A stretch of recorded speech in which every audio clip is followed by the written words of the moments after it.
یہ تو کبھی میں نے سنا ہی نہیں تھا، سوچ بھی نہیں سکتے. 55 سال وکالت کی ہے کہ آپ پہلے سپریم کورٹ کو ڈیوائڈ کر دیں انٹو ایک جو پرو نواز شریف ججز ہیں اور ایک جو اینٹی نواز شریف ججز ہیں یا نون لیگ ججز ہیں. اب اس میں دو آپ بیچ میں down the middle of the supreme court ججز ایک دیوار کھڑی کر دیں اور یہ ڈیوائڈیڈ بائی 2 یعنی گروپ اے سپریم کورٹ ججز گروپ اے سپریم کورٹ ججز گروپ بی اس طرح بنا دیں. یہ تو بڑی ہی مطلب اور یہ سارا اسی کے تحت آ رہا ہے. اور اگر یہ سپریم کورٹ نے یہ ججز پہ بہت منحصر ہے کہ یہ کس طرح اس کو ٹیکل کرتے ہیں اپنے ڈفرینسز کو. آپ دیکھیں کہ باہر ان ججز سے مجھے التجا ہوگی، آپ دیکھیں باہر آپ کے ساتھ کیا ہو رہا کیا ہے.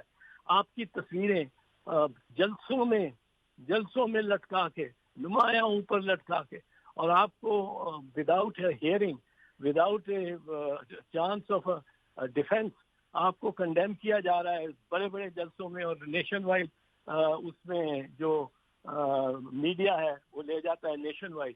تو کہاں تک بات چلی گئی ہے؟ خدا را آپ اپنی صفوں کو درست کریں.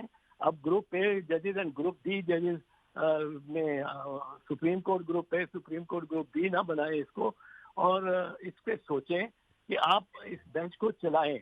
میرے خیال میں تو بیسٹ یہ ہوگا کہ ریکانسٹیٹیوشن اس ان وجوہات پہ نہ کی جائے کہ جی اور جب نائک صاحب کہتے ہیں کہ کوئی پرسنل معاملہ نہیں ہے اور بڑا اچھی بات کی ہے نائک صاحب نے اگر یہ کہا ہے تو وہ بیچ میں اس کنٹروورسی کے آنا بھی نہیں چاہتے.